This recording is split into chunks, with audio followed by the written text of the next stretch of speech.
નમસ્તે દર્શક મિત્રો, આજે આપણે જે રાજકોટમાં ઘટના બની છે અને 27 લોકોએ જે જીવ ગુમાવવો પડ્યો છે એમાં વપરાયેલા મટીરિયલ્સના કારણે જે રીતે આગ લાગી અને લોકોના જીવ લીધા એની વાતને થોડી આગળ વધારીને આજે વાત કરવી છે કે માત્ર આ ગેમ ઝોન નહીં પરંતુ એવા ઘણા બધા સ્થળો છે કે જે ગેમ ઝોન કરતા પણ મોટી જાનહાનિ કરી શકે એમ છે આખા ગુજરાતમાં, એના કરતા પણ મોટા.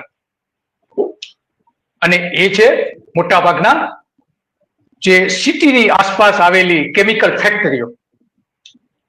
એ આ બધી વાત કરીએ પેલા આજે એક રાજકોટમાં એક મહત્વની ઘટના બની છે. આના સંદર્ભમાં જ આગ લાગવાના સંદર્ભમાં જ ત્યાંના જે સંસદ સભ્ય છે રામ મોકીરિયા, કે એમને પત્રકારો કેટલાક પ્રશ્નો પૂછવા માટે ગયા હતા કે રામ મોકીરિયા એવું એક જગ્યાએ કહ્યું હતું કે એને 70,000 રૂપિયાની લાંચ ફાયર એનઓસી મેળવવા માટે એ સંસદ સભ્ય બન્યા એ પેલા આપવી પડી હતી. ફાયર ઓફિસરને એક જ કેસમાં એને એનું બિલ્ડિંગ પાસ કરાવવા માટે 70,000 રૂપિયા લાંચ આપી હતી આ ભાજપના સંસદ સભ્યએ.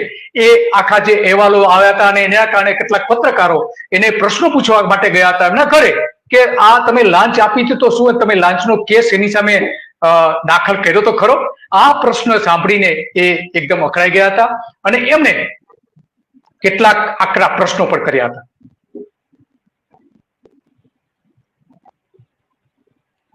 સીધા રામભાઈ મોકરિયા સાથે વાત કરશું કે તેઓ શું કહી રહ્યા છે, કારણ કે 70,000ની લાંચ તેઓ પાસે માગવામાં આવી છે. આ બાબતે તેઓ શું કહી રહ્યા છે, સીધા રામભાઈ મોકરિયા સાથે વાત કરશું કે તેઓ શું કહી રહ્યા છે સમગ્ર બાબતને લઈને.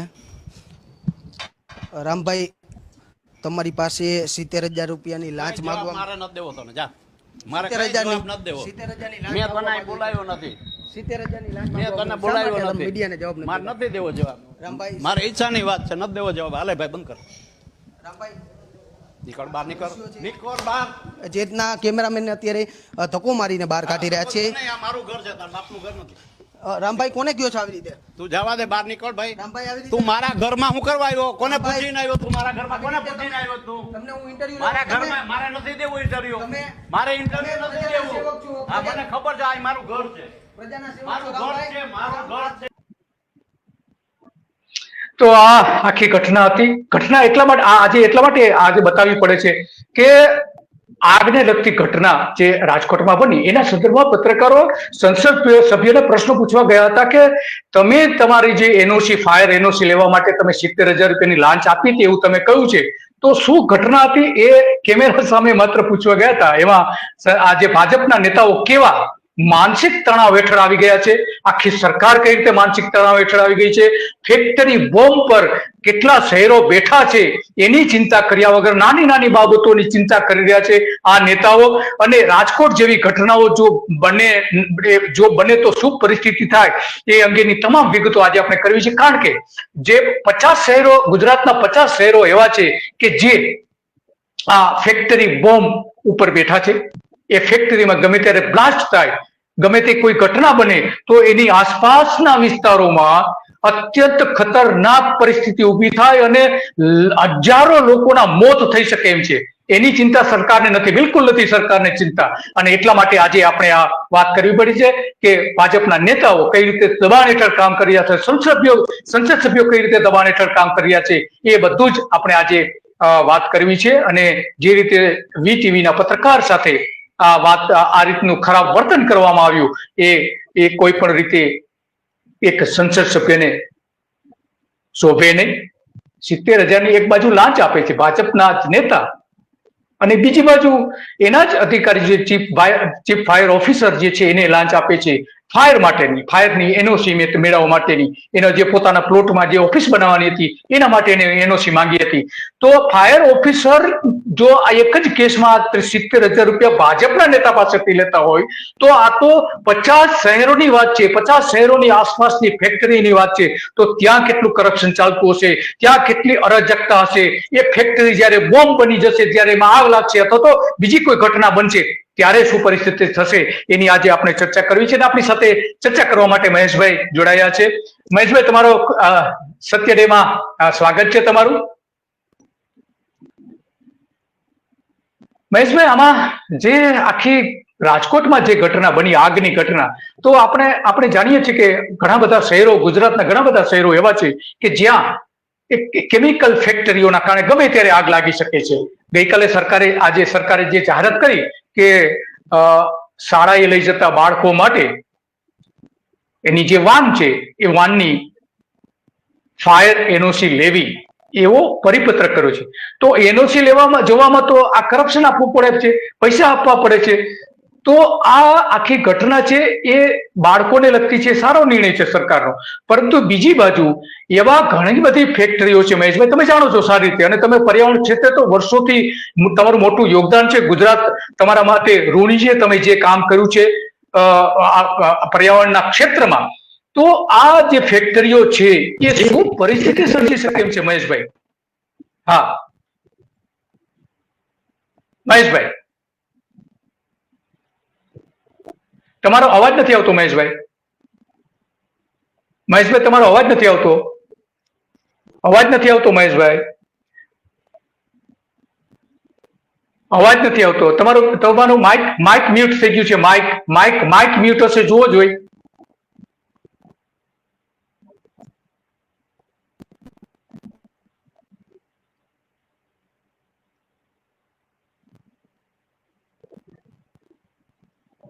અવાજ નથી આવતો. ના, અવાજ નથી આવતો.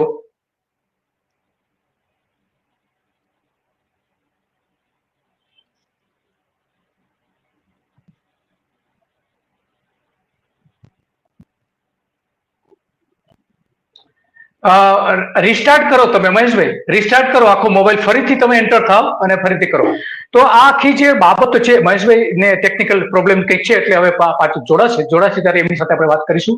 એ દરમિયાન આપણે કેટલીક બાબતો, જે મહત્વના મુદ્દાઓ છે એ ખરેખર ગુજરાતની આ 50 શહેરો કે જ્યાં ઓછામાં ઓછી 1 કરોડ પ્રજા આ ફેક્ટરીઓની આસપાસ વસે છે, એ 1 કરોડ લોકો માટે કેવા જોખમો આવેલા છે એની આજે મોટા ભાગની વાત કરવી છે. કારણ કે ભાજપના નેતાઓ જે છે, જે રીતે આજે બેફામ બનીને વર્તી રહ્યા છે, ભ્રષ્ટાચાર બેફામ રીતે અધિકારીઓ કરી રહ્યા છે, એને અંકુશમાં લાવી શકતા નથી આ જ ભારતીય જનતા પાર્ટીના નેતાઓ. જ્યારે એક રાજકીય નેતાએ સંસદ સભ્ય બને એ પહેલા એક ભારતીય જનતા પાર્ટી સાથે જોડાયેલા અને પોતાની મોટી કુરિયર કંપની છે એની સાથે જોડાયેલા નેતાએ જ્યારે એક ફાયર ઓફિસરને 70,000 રૂપિયાની લાંચ આપવી પડે તો સામાન્ય લોકોની શું પરિસ્થિતિ થતી હશે? એ સૌથી મોટો આજે સવાલ છે. એને એટલા માટે જ ગઈકાલે આ નેતાઓ જ્યારે ઘટના સ્થળે ગયા, પરસોત્તમ રૂપાલાને મોકલ્યા બંને, ત્યારે લોકોએ એને અનેક પ્રશ્નો પૂછ્યા, લોકોએ એને તતડાયા હતા અને ત્યાંથી એને ભાગી જવું પડ્યું હતું. લોકોના પ્રશ્નોના જવાબો આપવામાં એ લોકોને આપી શકે એમ નતા, અને આપવા માટે એને લાગ્યું કે અહીંયા જોખમ છે અને એટલા માટે એને ભાગી જવું પડ્યું હતું. અને એટલા માટે આજે આ જે વાત છે, તો મહેશભાઈ સંભળાય છે બરાબર?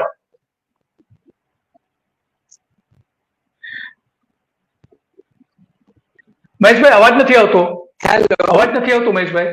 હા આવ્યો. યસ,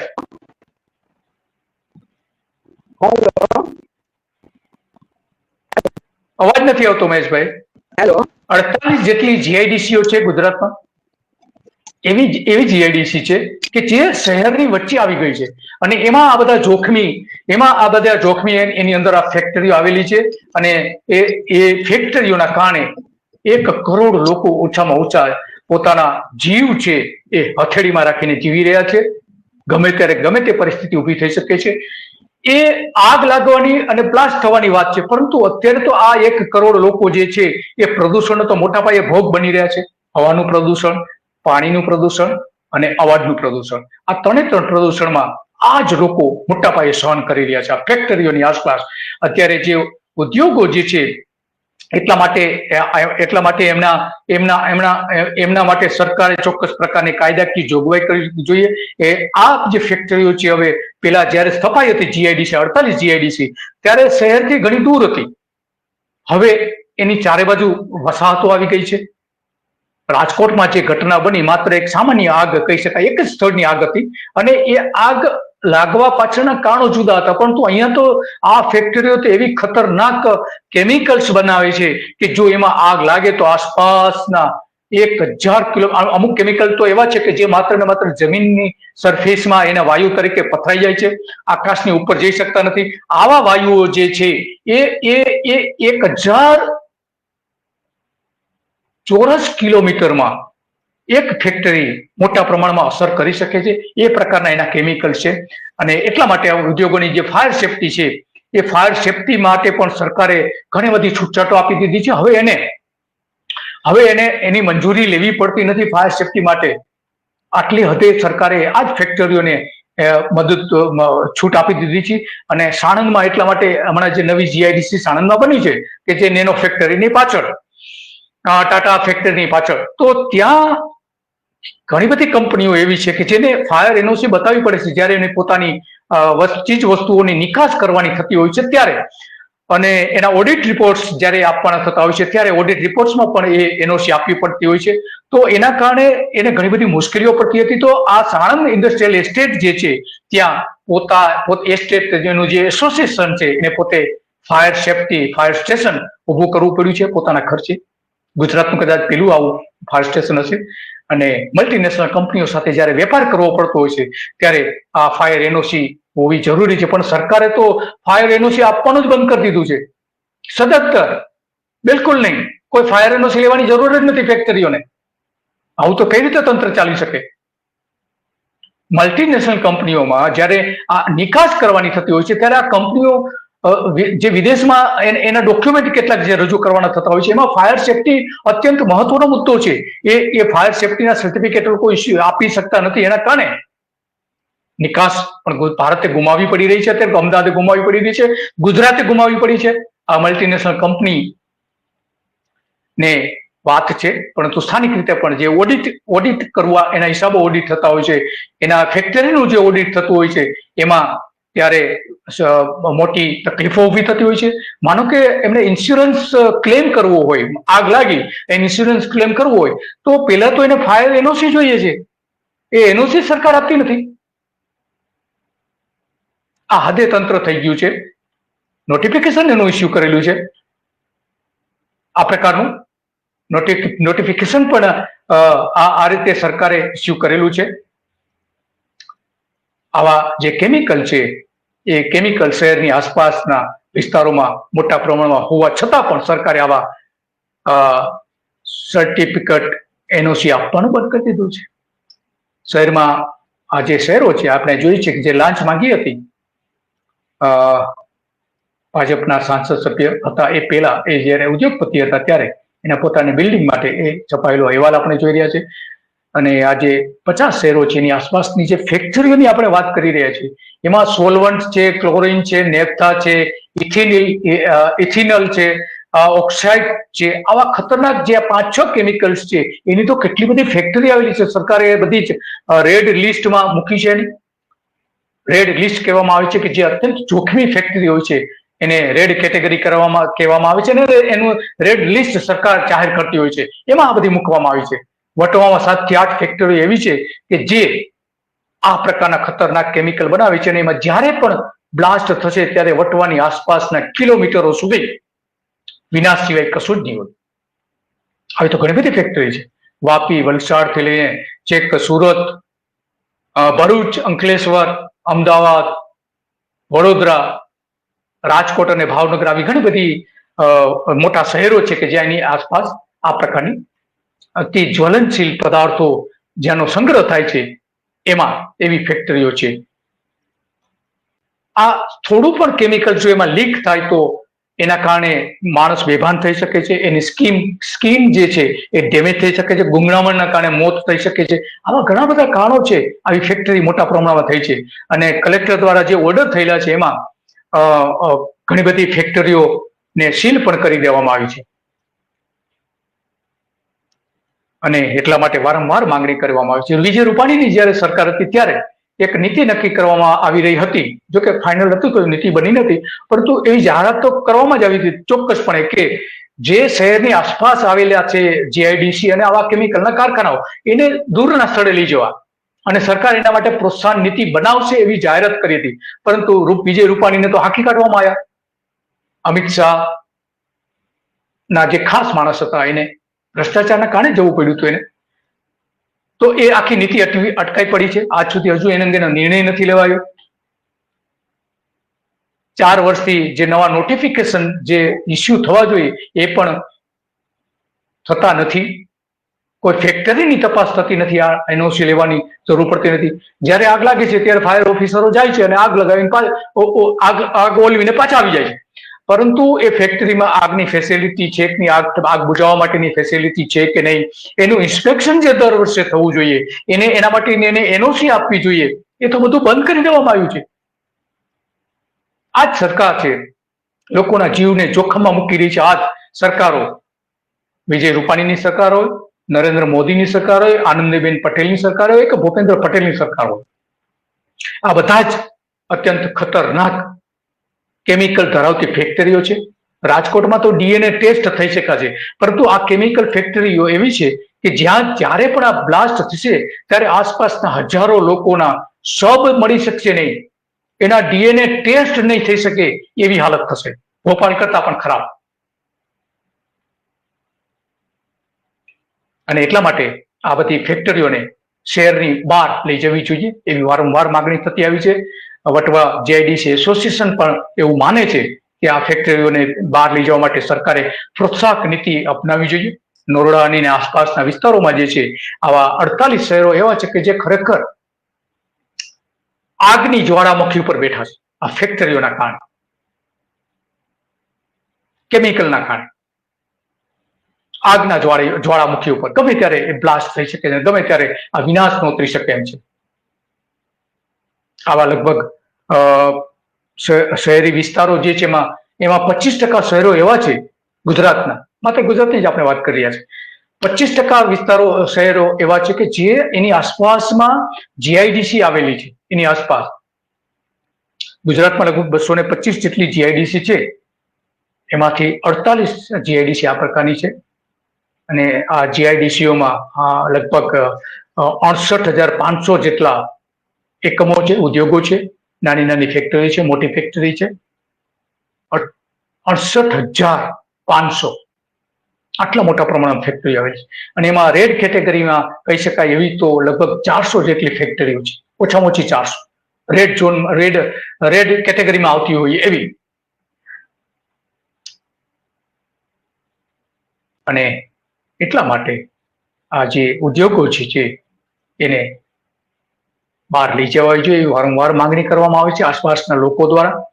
અમદાવાદ અને ઉત્તર ગુજરાતની જો વાત કરીએ તો આજે કુલ જીઆઈડીસી છે એના 65,000 જેટલા ઉદ્યોગો છે, એમાંથી 25% તો અમદાવાદ અને ઉત્તર ગુજરાતના જ છે. 25% ઉદ્યોગો માનવ વસાહતની વચ્ચે આવી ગયા છે. દક્ષિણ ગુજરાતમાં 12% છે અને મધ્ય ગુજરાતમાં 27%ની આસપાસ, વડોદરા ભરૂચની આસપાસ જે આપણે ગણીએ તો, જેમાંથી 48 જીઆઈડીસી એવી છે કે જે એમાં આ ઉદ્યોગો આવેલા છે. અમદાવાદ, વડોદરા, સુરત, રાજકોટ, ભાવનગર, અંકલેશ્વર જીઆઈડીસી અને ઔદ્યોગિક વિસ્તારો જે છે એ હવે શહેરની વચ્ચે આવી ગયા છે. એટલા માટે આ સૌથી મોટી તકલીફ ઊભી થઈ છે. જ્યારે આ જીઆઈડીસી થપાઈ ત્યારે શહેરો ઘણા દૂર હતા, પરંતુ શહેર મોટા થતા ગયા એમ આ ઉદ્યોગો એની નજીક ઉદ્યોગો એની પાસે આવી ગયા. હેલો. હા યસ મહેશભાઈ, હા સંભળાયું. યસ. ઓકે દિલીપભાઈ, હવે પ્રશ્ન પૂછો. હા, તો મહેશભાઈ, આ જે આપણે જે વાત કરતા હતા કે રાજકોટ તો એકમાત્ર તણખલું છે, પરંતુ ઘણા બધા શહેરો એવા છે કે જ્યાં મોટા પ્રમાણમાં આવી આ પ્રકારની આગ લાગી શકે એમ છે. ખાસ કરીને જે કેમિકલ્સ ને એવી બધી જે ફેક્ટરીઓ છે, અત્યંત જોખમી ઉદ્યોગો કહી શકાય, રેડ લિસ્ટમાં જે આવતા હોય, એ રેડ કેટેગરીની રેડ લિસ્ટમાં આવતા હોય એવા. તો એના માટે ખરેખર શું એનો ઉપાય શું છે? સરકારે શું કરવું જોઈએ આવા ઉદ્યોગો માટે, પ્રજાને બચાવવા માટે? કારણ કે ઓછામાં ઓછી 1 કરોડ જેટલી વસ્તી આ ઔદ્યોગિક વસાહતોની આસપાસ આવેલી છે, તો શું કરવું જોઈએ સરકારે? દિલીપભાઈ, સરકારી જો આંકડા આપણે લઈએ તો છેલ્લા 7 વર્ષમાં ગુજરાતમાં 1300 થી વધારે અકસ્માતોથી મોત થયા છે, ઔદ્યોગિક અકસ્માતોથી. આ તો બધા સરકારી આંકડા છે. બાકી તો કેટલા વણ નોંધાયા તો ઘણા હશે. હવે અમદાવાદની વસ્તી લગભગ 1 કરોડ જે થઈ, કારણ કે જયારે 2011 ની ગણતરી થઈ ત્યારે 52 લાખ હતી. પણ આ સરકાર કોણ જાણે કેમ વસ્તી ગણતરી કરાવતી નથી. એટલે કોરોના તો પતી ગયો, પણ કોરોના પછી વસ્તી ગણતરી થઈ નથી. હવે 1 કરોડની વસ્તી પૂર્વના વિસ્તારમાં તમે જુઓ અમદાવાદના, તો વટવા, નરોડા, ઓઢવ, નારોલ એ બધા કેમિકલ ઉદ્યોગો છે, અને ત્યાં ફાર્માસ્યુટિકલ છે, રાસાયણિક ઉદ્યોગો છે, બધી પ્રકારના છે. અને બીજી બાજુ કચરાનો ઢગલો.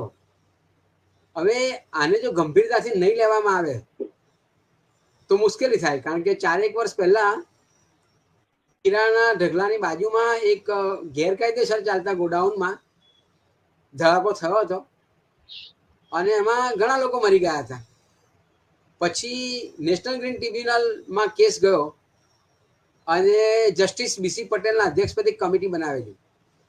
આવી તો ઘણી કમિટીઓ બની, કારણ કે અંકલેશ્વરમાં પણ એક વેસ્ટ મેનેજમેન્ટ સાઇટ ઉપર ધડાકો થયો હતો, એક બીજી કંપનીમાં પણ થયો હતો.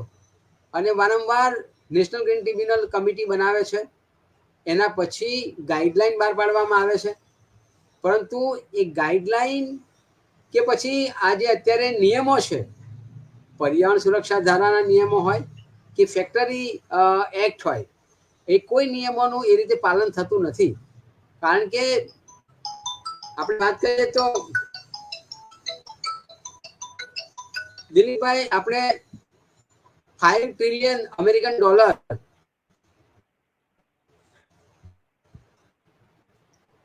અને દર ઓલ્ટરનેટ વર્ષમાં આપણે વાઇબ્રન્ટ ગુજરાત કરીએ છીએ. એટલે મૂડીરોકાણ અને ઔદ્યોગિકરણ પાછળ ગાંડા બન્યા છીએ. હવે એમાં પર્યાવરણના બહુ ધ્યાન નથી રાખવામાં આવતું. અને પર્ટિક્યુલર આ સરકારની વાત કરું તો જ્યારે 2014માં સરકાર આવી પછી એમણે જૂન મહિનાના પહેલા વીકમાં જ દિલીપભાઈ એક 129 લોકોની યાદી જાહેર કરેલી, જે મોટાભાગે પર્યાવરણ પર કામ કરતા સંસ્થાઓ અને લોકો હતા. અને IB રિપોર્ટ લીક થયો હતો. હવે IB રિપોર્ટ લીક કેવી રીતે થાય એક સવાલ છે. આ તો બહુ ગોપનીય રિપોર્ટ હોય, અને એમ કહેવામાં આવ્યું હતું કે આ 129 લોકો જે છે અને સંસ્થાઓ જે છે એ વિકાસના કામમાં અવરોધરૂપ છે, અને એનાથી 3.5% GDPમાં ઘટાડો થયો છે. એટલે લોકોની નજરની સમક્ષ આજે પર્યાવરણ ઉપર કામ કરતા લોકો છે, એ લોકો વિકાસના વિરોધી દેખાય એવો ચિતરવાનો પ્રયત્ન કરેલો. એ પછી આ સરકારે આગળ વધીને એવું કર્યું કે જે અત્યારના પર્યાવરણના કાયદાઓ છે, એ પર્યાવરણના કાયદાઓનો રિવ્યુ માટેની એક કમિટી બનાવી. એક કેબિનેટ સેક્રેટરીના એક્સ કેબિનેટ સેક્રેટરી અધ્યક્ષ પદે 6 સભ્યોની. અને બહુ વાંચતા બી વાર લાગે. 2 મહિનામાં તો એમણે રિપોર્ટ આપી દીધો, અને નવો એન્વાયરમેન્ટલ લો મેનેજમેન્ટ એક્ટ 2016 બનાવી દીધો. એટલે ડ્રાફ્ટ આખા દેશમાં વિરોધ થયો, એટલે પાછો ખેંચવામાં આવ્યો. હું આ વાત એટલા માટે કહેવા માંગુ છું દિલીપભાઈ, કે પર્યાવરણના કાયદાઓ ક્યાંક સરકારોને નડતરરૂપ લાગે છે, વિકાસમાં અવરોધરૂપ લાગે છે. અને એટલા માટે એક ઓછામાં ઓછા કેવી રીતે ડાયલ્યુટ કરાય અને જેથી કરીને ઉદ્યોગ આવી શકે, આ જો નીતિ હોય તો પછી લાયસન્સ તો કદાચ મળી જશે બધાને. લાયસન્સ આપવાનું કામ સરકારનું છે. આજે તમે વિડીયો મૂક્યો તમે રાજકોટના સંસદ સભ્યનો, લાયસન્સ તો મળી જાય, એન્વાયરમેન્ટના ક્લિયરન્સ મળી જાય, પબ્લિક હિયરિંગ થઈ જાય, પણ એનું પાલન કોણ કરાવે? કારણ કે સરકારને તો રસ એમાં. અને બીજી બાજુ આપણે ઘણી વખતે પ્રદૂષણ નિયંત્રણ બોર્ડ અથવા ફેક્ટરી ઇન્સ્પેક્ટર બધા જવાબદાર ઠેરવીએ છીએ, અને ખરેખર જવાબદાર છે. પરંતુ રાજકીય દબાણ એટલું બધું હોય છે, મિનિસ્ટરોનું દબાણ, ધારાસભ્યનું દબાણ, સંસદ સભ્યનું દબાણ, કે એના લીધે આ અધિકારીઓ સ્વતંત્ર પ્રમાણે કામ નથી કરી શકતા. અને અને એવી હિંમત તો કોણ કરે કે જો એમની ઉપરવટ જઈને જો નિર્ણય કરે અને સરકારના એ ચૂંટાયેલા MLA MP મિનિસ્ટરનું ના માને તો પછી એમની તાકાત છે કે પદ ઉપર રહી શકે? એમની પણ અવનવા કેસ કરીને પણ સસ્પેન્ડ એવા કરવામાં આવે. એટલા માટે પછી એમને બી મજા આવી જાય, ચાલો કે ભાઈ આમાં તો મજા જ છે તો આપી દો ક્લિયરન્સો અને તપાસને બનાવી દો. એટલે લોલમ લોલ ચાલે છે અને એને આધારે આ જોખમી ઉદ્યોગો કેટલી હદે શું નુકસાન કરશે એ ખબર નથી. અને અકસ્માત તો દિલીપભાઈ રોજ ના થાય, અકસ્માતો ક્યારેક જ થાય, ક્યારેક જ થાય. અકસ્માતો એટલા ખતરનાક અને એ ખતરનાક હોય એટલે પણ દિલીપભાઈ અગેન મારે સરકારને દોષ નથી દેવો, ચૂંટાયેલા પ્રતિનિધિ દોષ નથી, મને પોતાના દોષ દેવો છે અને મારે નાગરિકોને દોષ દેવો છે કે તમે જ્યારે લોકશાહીમાં લોકોનું લોકો માટે લોકો દ્વારા ચાલતું રાજ્ય છે અને જ્યારે ચૂંટણી આવે છે ત્યારે તમે મંદિર, મસ્જિદ, હિન્દુ, મુસ્લિમ, કોળી, લેઉવા, કડવા, જૈન, બ્રાહ્મણ એમાં વહેંચાઈ જાઓ છો તો પછી તમારે આ ભોગવવું પડે. એટલી સરસ બંધારણમાં વ્યવસ્થાઓ છે અને એ બંધારણના વ્યવસ્થા પ્રમાણે જો તમે આજે ચૂંટણી ઢંઢેરાઓમાં પર્યાવરણનો મુદ્દો ના હોય, પાણી પ્રદૂષિત પીવો છો, તમે રોગના ભોગ બનો છો, હવા પ્રદૂષણના લીધે જેટલા દિલીપભાઈ કોરોનામાં લોકો નહોતા મર્યા એનાથી અનેક ગણા વધારે લોકો પોલ્યુશનથી મર્યા છે. પણ પોલ્યુશનનો ઇસ્યુ નથી બનતો. માત્ર 11 લોકો મર્યા હતા દિલીપભાઈ અને કેન્દ્રની સરકારે લોકડાઉન જાહેર કર્યું, 8 વાગે લોકડાઉન ભાષણ આપ્યું અને 12 વાગે બંધ અને નુકસાન થયેલું, એટલું બધું નુકસાન થયેલું. હવે તમે ધી લાર્સનનો રિપોર્ટ જોઈ લો. એમણે એમ કહ્યું કે 2019ની સાલમાં દિલીપભાઈ પ્રદૂષણના લીધે આખા દેશમાં 27 લાખ લોકો મરેલા, જે કોરોના કરતા ઘણા બહુ વધારે. તેમ છતાંય સરકારો ચિંતિત નથી. કોરોનામાં તો આખું વૈશ્વિક હતું એટલા માટે તમે ભાગ લીધો અને મેં કહ્યું કોરોનામાં એક્શન લીધા અને આટલી બધી રસીઓ આપી દીધી ને હવે રસીઓની પણ શું હાલત છે આપણે જાણીએ છીએ. પણ આટલી ગંભીર સમસ્યા હોવા છતાં પણ સરકારો જાગતી નથી કારણ કે ચૂંટણીનું ફંડ આ ઉદ્યોગો આપે છે. અને આપણે જોઈએ છે ઉદ્યોગો, આજે તમે ઇલેક્ટ્રો બોન્ડ જોયું એમાં કેવા પ્રકારના ગફલા બહાર આવ્યા. એટલે મારે અગેન રાજકીય પાર્ટીનો દોષ નથી દેવો, મારે દોષ મારી જાતને જ દેવો છે કે ચૂંટણીમાં તમે આ મુદ્દાઓ કેમ ધ્યાન નથી રાખતા. તમે તમારા પગ ઉપર કુહાડા મારો અને પછી એમ કહો કે આ સંસદ સભ્ય આવું બોલ્યો ને આ ધારાસભ્ય આવું બોલ્યો ને, પણ તમે લાગના છો. સાદી ભાષામાં કહીએ તો ગુજરાતીમાં તમે લાગના છો કારણ કે તમે તમારા હાથમાં જે પાવર આવે છે જ્યારે 5 વર્ષે ચૂંટવાનો, એ કોર્પોરેશનની ચૂંટણી હોય, સરપંચની ચૂંટણી હોય, બધી એ વખતે તો તમે જૈન ને વાણિયા ને તમે લેઉવા ને કડવા ને તમે મુસ્લિમ ને હિન્દુ ને મંદિર ને મસ્જિદમાં જતા રહો છો અને પછી ત્યારે તમને ખબર નથી પડતી કે આ બધા નફટ નેતાઓ તમારું નહીં સાંભળે અને આ લોભના ભોગ બનશો અને તમે ચૂંટણીને મોકલો છો. પાછા મોરબીમાં હત્યાકાંડ થાય ને મોરબીમાં જીતી જવાય, કદાચ રાજકોટમાં ચૂંટણી થાય તો રાજકોટની ચૂંટણી જીતી જવાશે, બોટાદમાં હત્યાકાંડ થાય તો બોટાદ જીતી જવાશે. એટલે આ દિલીપભાઈ જે મુદ્દો છે ને એ બહુ ખતરનાક છે. એટલે મને દોષ પ્રજાને જ દેવો છે, મારે સરકારને દેવો જ નથી, મારે રાજકીય નેતાઓને દેવો નથી. આપણે લાયક છીએ, આપણે લાગના છીએ અને એટલા માટે આ થઈ રહ્યું છે. તો મહેશભાઈ, આ તમે જે વાત કર્યા છો ખરેખર એક બધાએ વિચારવા જેવી વાત છે. કારણ કે આ રાજનેતાઓ તો હવે એનું કામ કરતા હોય છે, પણ પ્રજાનું જ પહેલી જવાબદારી બને છે કે એવા પોતાના નેતા ચૂંટે કે જે પોતાની હિતનું, પ્રજાના હિતનું વિચારતા હોય, પોતાના હિતનું નહીં, પોતાની સરકારનું નહીં, પોતાના પક્ષનું નહીં. આવા એક આદર્શ નેતાઓ ચૂંટીને મોકલવા જોઈએ તો જ તમારો પ્રશ્ન એમાં હોલ થશે. આપણે જોઈએ છીએ કે અમદાવાદના જે વટવા વિસ્તારમાં હમણાં થોડા સમય પહેલા જે એક આગ લાગી હતી એમાં ઇથિલિન ઓક્સાઇડ હતું. એની બાજુમાં જે આગ લાગી હતી જે ફેક્ટરી એની બાજુમાં બરાબર ઇથિલિન ઓક્સાઇડ હતું. જો આગ થોડો લાંબો સમય ચાલ્યો, થોડી મિનિટો માટે, તો એમાં બ્લાસ્ટ થયો હતો ઇથિલિન ઓક્સાઇડમાં. અને જો ત્યાં એ થયો હોત બ્લાસ્ટ તો એટલા મોટા પ્રમાણમાં એની આસપાસમાં વિનાશ વેરાયો હોત કે ન પૂછો વાત. આપણે જાણીએ છીએ મહેશભાઈ કે ઇથિલિન ઓક્સાઇડનું પ્રમાણ કેટલાક જે MDH મસાલા જે છે વિદેશમાં નિકાસ થતા હતા એમાં એ થોડું તત્વ મળી આવ્યું હતું, સામાન્ય થોડું, છતાં પણ એને બાન મૂકી દેવામાં આવ્યું. તો આ તો હજારો ડ્રગ્સ હજારો એના જે સંગ્રહ કરવાના જે ડ્રમ હતા એ ડ્રમમાં ભરેલું હતું. તો શું થાત પરિસ્થિતિ? એ વાત તમારી સાચી છે.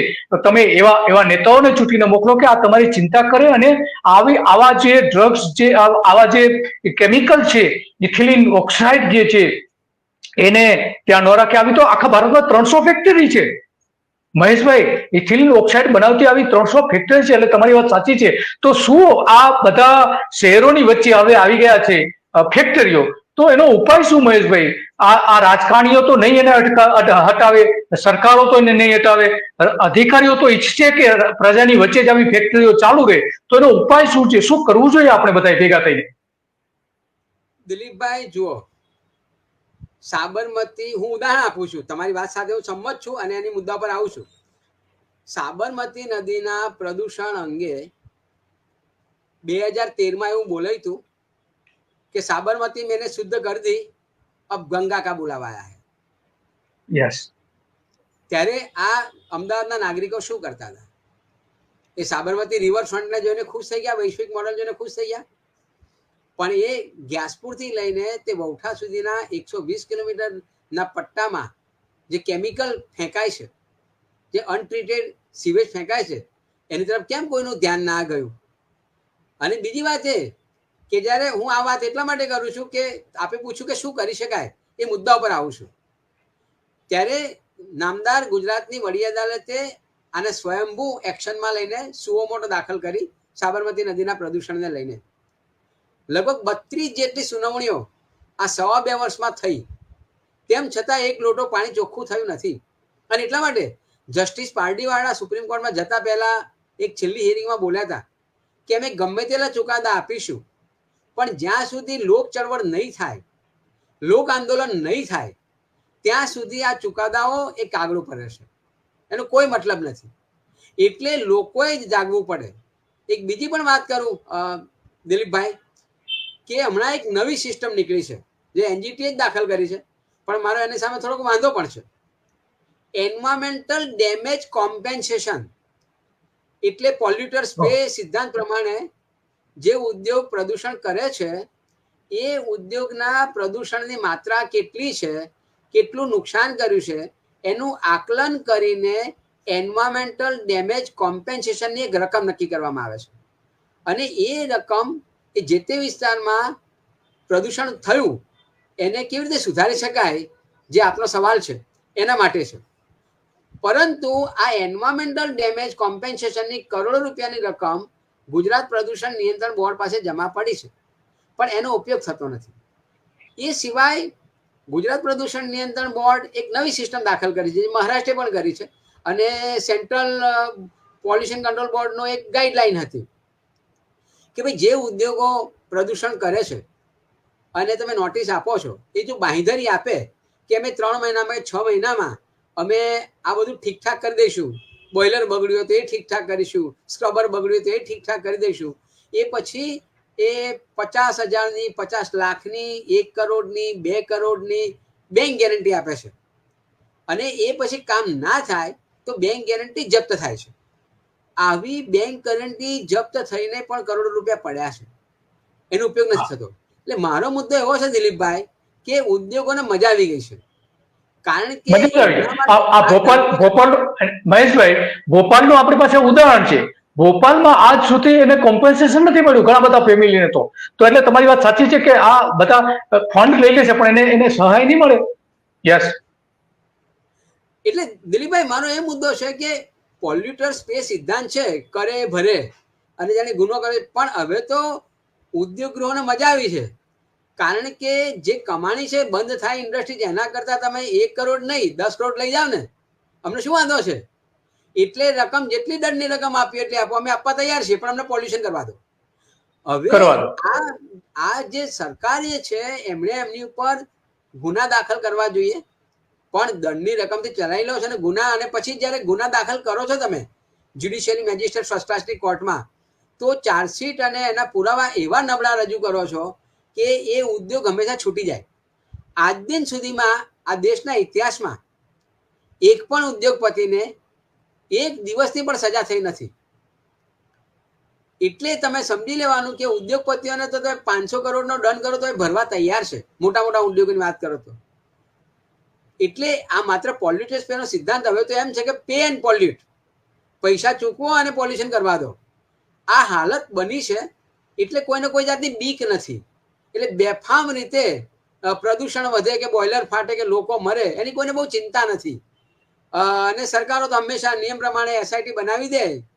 હવે એમના જ માણસો હોય અને એમ લખતા કરતા આવડે, ચાર્જશીટ ખોટી મૂકી દે, પછી છૂટી જાય તો કે અમે તો ચાર્જશીટ કરી હતી, કોર્ટે તમને છોડ્યા. આપણે કોર્ટની વિરુદ્ધમાં કહીએ તો કે તમે કોર્ટનો અનાદર કરો છો.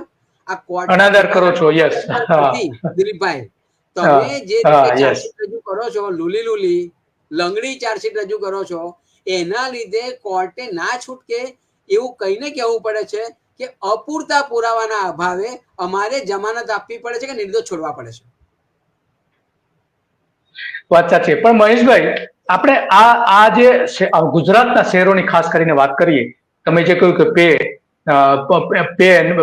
પોલ્યુટ અને પે પોલ્યુશન કરો અને તમે એના પૈસા ચૂકવો, તો આવા કેટલા બધા કેમિકલ એવા છે કે જેનું આર્થિક રીતે એનું વળતર પણ આપી શકાય એમ નથી. માનો કે હાઇડ્રોજન છે, તો હાઇડ્રોજન બનાવતી ફેક્ટરીઓ જે છે કેટલાક શહેરની વચ્ચે આજે આવેલી છે, અને એ સામાન્ય તાપમાને પણ હાઇડ્રોજન, એક તો એનો રંગ હોતો નથી, એટલે લોકોને પેલા તો ખબર નથી પડતી, એનું ગંધ આવતી નથી હાઇડ્રોજનની, અને એ અત્યંત જ્વલનશીલ વાયુ છે. માનો કે કોઈ જગ્યાએ ફેક્ટરીમાંથી એનો બ્લાસ્ટ થયો તો આસપાસના 1000 કિલોમીટરમાં એવા હવે તો હાઇડ્રોજન બોમ્બ પણ બનેલા છે. તો એ નુકસાન કરી શકે છે, કાચની બારીઓ તોડી શકે છે 1000 ચોરસ કિલોમીટર સુધીના વિસ્તારમાં. તો આવા તો કેટલા બધા હાઇડ્રોજન સલ્ફાઇડ છે, એમોનિયા છે, અનેક પ્રકારના એમોનિયા છે, જે ઝેરી વાયુ છે, સલ્ફ્યુરિક એસિડ છે, સોલવન્ટના તો કેટલા બધા કારખાના અમદાવાદ અને ગુજરાતના આ 50 શહેરોની વચ્ચેમાંથી મોટાભાગના શહેરોમાં છે. સોલવન્ટ બનાવતા હોય, સોલવન્ટનો સંગ્રહ કરતા હોય એવા કાર્બન મોનોક્સાઇડ છે.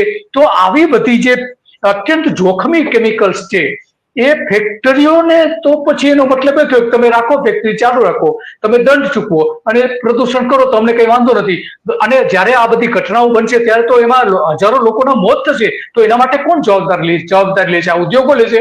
ઉદ્યોગો એનું વળતર ચૂકવશે ખરું? ભોપાલમાં તો આજ સુધી ચૂકવું નથી. દિલીપભાઈ, બે વસ્તુ છે. એક તો આ જે તમે વાયુઓની વાત કરી, જે ઝેરી વાયુઓ, એને કોઈ ભૌગોલિક કે રાજકીય મર્યાદાઓ નથી. યસ, કે જે દિશામાં પવન હોય એ દિશામાં 1 કિલોમીટરે જાય, 2 કિલોમીટર જાય, 10 કિલોમીટરે જાય, એ ગમે ત્યાં જઈ શકે.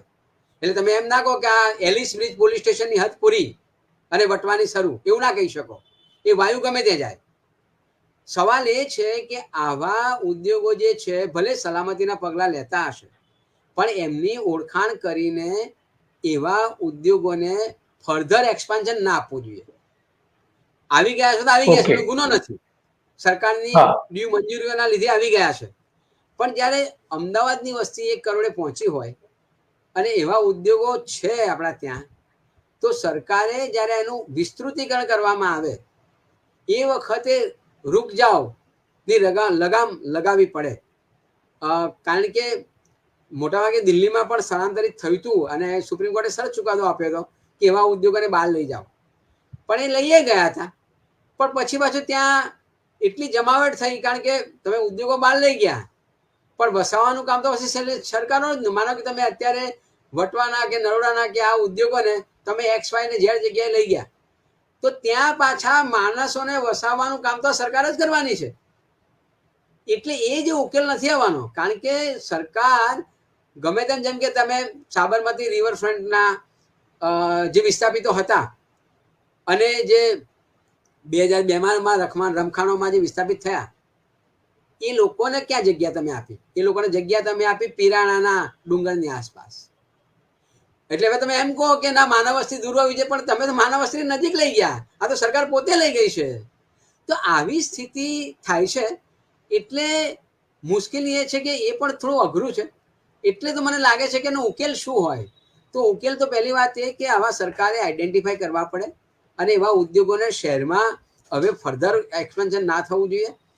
બીજી વાત મારે દિલીપભાઈ એ કરવી છે કે ઘણા નાના ઉદ્યોગો સ્મોલ સ્કેલ ઇન્ડસ્ટ્રીઝ એ બંધ થઈ ગઈ છે.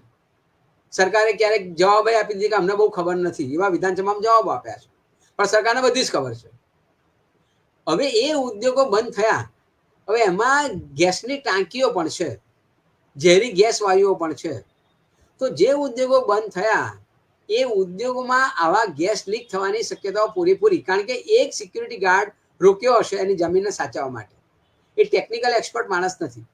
હવે એવી જે બંધ પડેલી ઉદ્યોગો જે છે અને એમાંથી આવા ઝેરી ગેસ જો લીક થાય તો જવાબદાર કોણ?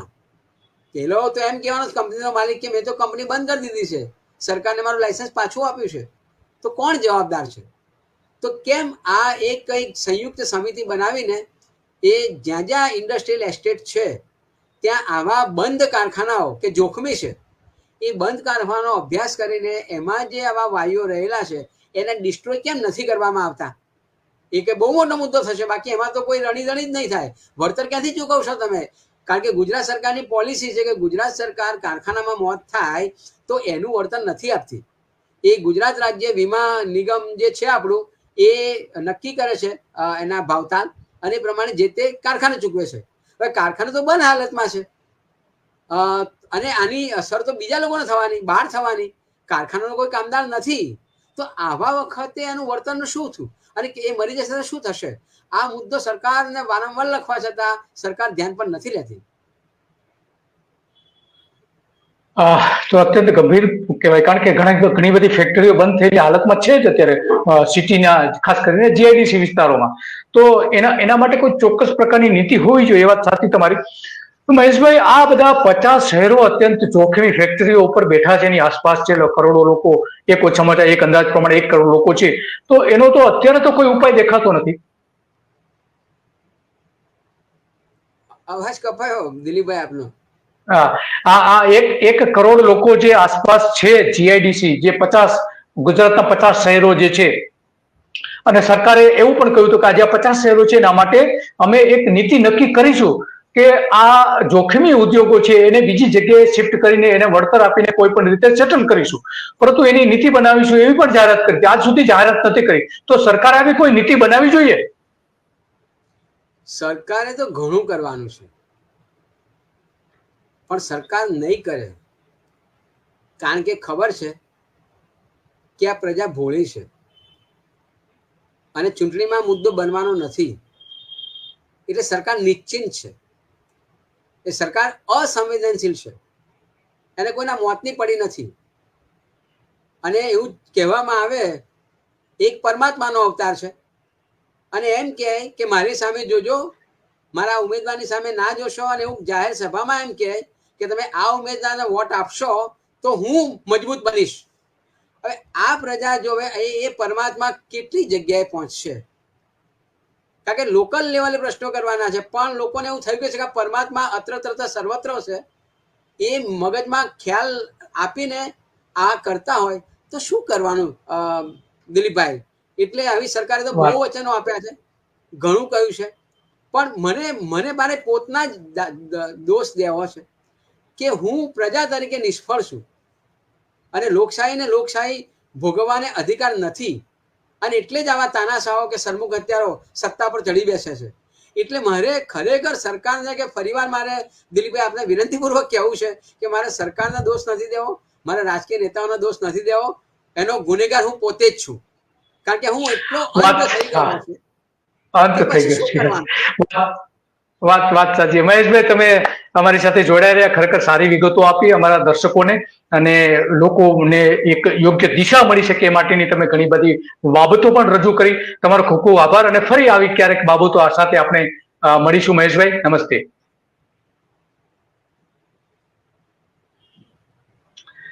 દાદા મહેશ પંડ્યા, કે જે એન્વાયરમેન્ટ ક્ષેત્રે ઘણું એમણે કામ કરેલું છે, અને એ આખા ઇસ્યુ જે છે, આજે રાજકોટમાં જે આગ લાગી અને એના કારણે આખા ગુજરાતમાં આની ચર્ચા પણ છે. તો આવા તો આગ લાગવાના જોખમો અનેક છે, એની ચર્ચા વિચારણા આખા ગુજરાતમાં પણ થઈ રહી છે. એ પૈકીનો આ એક છે કે 50 શહેરો એવા છે કે જેમાં ફેક્ટરીઓ આવેલી છે, મોટા પ્રમાણમાં ફેક્ટરી આવેલી છે કે જે એક બોમ્બનું કામ કરશે જ્યારે ત્યાં આગ લાગશે ત્યારે. તો એના માટે સરકારે શું કરવું જોઈએ એ વિચાર જે મહેશભાઈ રજૂ કર્યો, એને એવું કહ્યું છે કે એક માત્ર નેતા, એ નામ નથી લીધું, પણ નરેન્દ્ર મોદી, કે લોકો એવું માને છે કે ભાઈ નરેન્દ્ર મોદી આપણા માટે બધું જ કરી આપશે, એ આપણા માટે ભગવાન છે. અને નરેન્દ્ર મોદીએ પણ આ ચૂંટણીમાં એવું જ પોતાને એક અવતારી પુરુષ તરીકે જ રજૂ કર્યા છે. પરંતુ ગુજરાતના 26 સંસદ સભ્યો ને જે પ્રશ્નો કરવાના છે એ તમે નરેન્દ્ર મોદીને કરી શકવાના છો? તમારા પ્રશ્નો જે તમારા સંસદ સભ્યો ઉકેલવાના છે એ નરેન્દ્ર મોદી ઉકેલી શકવાના છે? રાજકોટમાં આગ લાગી તો માત્ર એક ટ્વીટ કર્યું નરેન્દ્ર મોદીએ, એનાથી વિશેષ કંઈ કર્યું છે? તમારે પ્રશ્ન પૂછવો જોઈએ તો બોખીરિયાને, પરસોત્તમ રૂપાલાને અને રાજકોટના મોહન કુંડારિયા અત્યારે જે સંસદ સભ્ય છે ને, શું કર્યું એ બધાએ? ગુંડાગીરી ઉપર ઉતરી આવ્યા છે. રામભાઈ, ગુંડાગીરી, ગઈકાલે તો એક વિડીયોમાં ગાળ બોલતા સંભળાઈ રહ્યા છે. અને મૂળ તો પોરબંદરના ને, એક ગુંડા ગેંગના જે નેતા હતા, ગુંડા ગેંગના જે લીડર હતા, એને ત્યાં કામ કરતા હતા રામ. અને એને આપણે ચૂંટીને, એને આપણે ટિકિટ આપે છે ભારતીય જનતા પાર્ટી, ધારાસભ્યોને ચૂંટીને મોકલે છે. આમાં નરેન્દ્ર મોદીની જવાબદારી ક્યાં આવે છે? એક સંસદ સભ્ય જયારે ગુંડાગીરી ઉપર ઉતરી છે, રાજકોટમાં આગ લાગી છે ત્યારે, તો આવા તો અનેક સંસદ સભ્યો છે ગુજરાતમાં. આ 26 છેલ્લા 2 ટર્મથી આપણે 26 એક જ પક્ષના ચૂંટીને મોકલીએ છીએ. કેમ વિવિધ પક્ષના લોકોને ચૂંટીને નથી મોકલતા? જેથી કરીને આપણો કમસે કમ અવાજ તો રજૂ કરે. કોણે રજૂ કર્યો? મોહન કુંડારીએ રજૂ કર્યો રાજકોટનો આ પ્રશ્ન. રામ મોખીજાએ કર્યો. પરસોત્તમ રૂપાલા તો ત્યાં મિનિસ્ટર છે, શું કર્યું એમણે? તો આ મહેશ પંડ્યાની વાત સાચી છે કે હું પોતે દોષિત છું, હું પોતે દોષિત છું. એનો મતલબ એ થયો કે હું પોતે પ્રજા તરીકે પણ દોષિત છું. પ્રજા પોતે દોષિત છે આના માટે. પ્રજા કોઈ આંદોલન કરતી નથી, એમનું કહેવું એવું છે. જો આંદોલન કરતી હોત, એની સામે વિરોધ કરતી હોત, રેલી કરતી હોત, એને પ્રશ્નો પૂછતી હોત પ્રજા, તો આજે રાજકોટમાં જે લોકો મૃત્યુ પામ્યા છે એ ન થયું. આજે 50 શહેરો જે છે, 50 શહેરો જોખમી રીતે જીવન જીવી રહ્યા છે. એમાં ગમે ત્યારે બ્લાસ્ટ થાય તો આખું શહેર નાશ પામી શકે એવા કેમિકલ્સ ત્યાં બની રહ્યા છે, એનો સંગ્રહ થઈ રહ્યો છે, એનું પરિવહન થઈ રહ્યું છે. આવા શહેરોમાં જ્યારે એમાં બ્લાસ્ટ થશે ત્યારે શું થશે આ શહેરોનું? અને એટલા માટે તમારા સંસદ સભ્યને તમે પ્રશ્ન પૂછો, ધારાસભ્ય પાસેથી જવાબ માંગો, અને એવા ધારાસભ્યોને ચૂંટીને મોકલો, એવા સંસદ સભ્યોને ચૂંટીને મોકલો કે જે તમારા પ્રશ્નોનો જવાબ આપે, નહીં કે ગુંડાગીરી ઉપર આવીને ઉતરી રહે. રામભાઈની જેમ ગુંડાગીરી જ કરી છે. એક પત્રકાર સાથે જો આવું વર્તન કરી શકતા હોય તો સામાન્ય લોકોને તો આ લોકો જવાબ નથી આપી શકતા, આપતા નથી. અને એટલા માટે મહેશભાઈ સાચું કહી રહ્યા છે. આપણે પ્રજા તરીકે, કે હું પોતે જવાબદાર છું આના માટે, અને એ મહેશભાઈ એટલે પોતાના પ્રજાના પ્રતિનિધિ આપણે ગણીએ તો પ્રજા પોતે પણ આના માટે જવાબદાર છે. અને એટલા માટે આ એક માત્ર રાજકોટમાં બન્યું છે, હવે આખા ગુજરાતમાં બની શકે છે, કોઈ પણ સ્થળે બની શકે છે. અકસ્માત એ અકસ્માત હોય છે, એને આમંત્રણ નથી હોતું, એ ગમે ત્યારે થઈ શકે છે. વટવામાં જ હમણાં આગ લાગી હતી, એની બાજુમાં જોખમી કેમિકલ્સ ભરેલા હતા. જો થોડો લાંબો સમય આગ ચાલુ રહી હોત તો વટવાની આસપાસના હજારો લોકોના મોત થયા હોત. કોણ જવાબ આપત એના માટે? વટવાના ધારાસભ્ય, પૂર્વના સંસદ સભ્ય ભારતીય જનતા પાર્ટીના? નહીં, આ કોઈ જ ત્યાં સ્થળ ઉપર પણ દેખાત નહીં.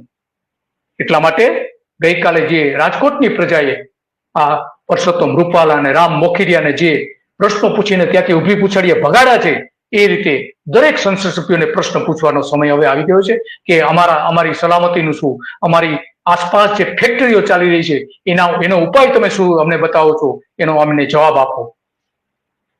આજે આટલું જ, અને આવતીકાલે પણ આવા જ કોઈ ચોક્કસ મુદ્દા ઉપર આપણે ચર્ચા કરીશું.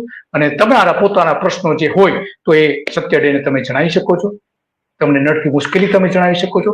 ગઈકાલે કેટલાક દર્શકોએ કોમેન્ટ દ્વારા પોતાની ભયાવરણ ઠાલવી છે, પરંતુ ચોક્કસ પ્રકારની માહિતી જો હશે તો એના ઉપર અમે કામ કરીશું, જે તે સત્તાવાળો પાસે તેની વિગતો મેળવીશું અને તમારો પ્રશ્ન છે એ દાખલા, દલીલ, આંકડા સાથે અને એની નિષ્ણાંત સાથે રહીને એનો ઉકેલ શોધવાનો પ્રયત્ન કરીશું. બસ આજે તો આટલું, અને આવતીકાલે આવા જ કોઈ પ્રશ્નો પર આપણે ચર્ચા કરીશું. નમસ્તે.